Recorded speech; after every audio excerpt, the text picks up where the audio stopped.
अवां ॾिसी रहिया आहियो KTV वर्ल्ड ऑफ न्यूज़ यानी ख़बरुनि जी दुनिया।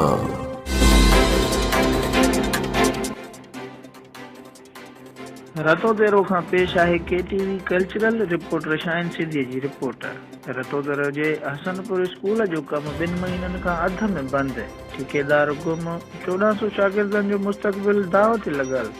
उस्तादनि ऐं शागिर्दनि जो स्कूल अॻियां एहतिजाज। फौरी तौर स्कूल जो कमु मुकमल करे तालीम तबाह थियण खां बचाइण जो मुतालबो।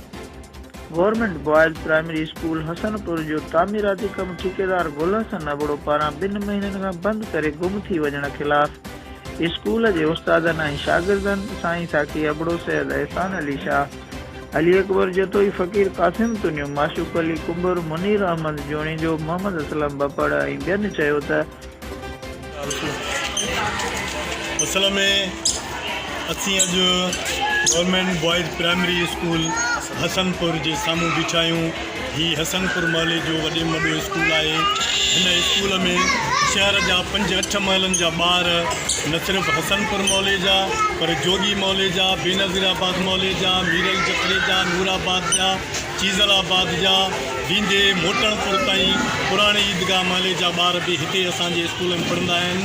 असांजे स्कूल जी जेका एनरोलमेंट आहे उहा 1000 खां वधीक आहे। 1500-1600 जेको आहे उन एनरोलमेंट आहे।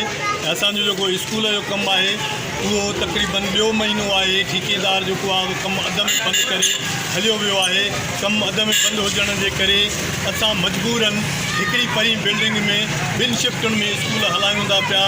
सर्दी आहे, सियारो आहे, 2 शिफ्टुनि जे करे असांजे स्कूल जा काफ़ी जेके ॿार आहिनि उहे अचणु घटिजी विया आहिनि। असांजी एनरोलमेंट ते तमामु घणो असरु पियो आहे। ॿारनि जी तालीम तबाह थी रही आहे।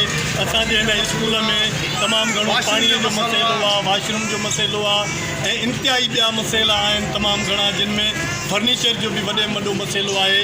असीं बस वारनि ऑफिसरनि खे बि अपील था कयूं, उन सां गॾोगॾु पंहिंजे तक जे MPA मोहतरम मैडम फरियाल टालपुर साहिबा खे ऐं पंहिंजे तक जे MPA ऐं MNA मोहतरम बिलावल भुट्टो ज़रदारी साहिब खे असीं सभु शागिर्द हथ मथे बाहूं ॿधी गुज़ारिश था कयूं त महिरबानी करे उन ठेकेदार जी जेको गुल हसन अबड़ो ठेकेदार आहे उन जी कन मट करे असांजे स्कूल जो कमु ॿीहर शुरू करायो वञे। जेकॾहिं हेडमास्टरनि जो ठेकेदार जो चवणु आहे त भई असांखे अञा ताईं बिल न मिलिया आहिनि, असांखे अञा ताईं पैसा न मिलिया आहिनि जो असां कमु शुरू करायूं।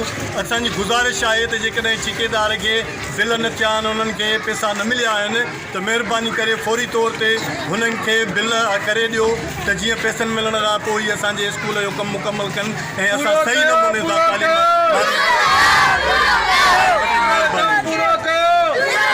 ख़बरुनि जी दुनिया।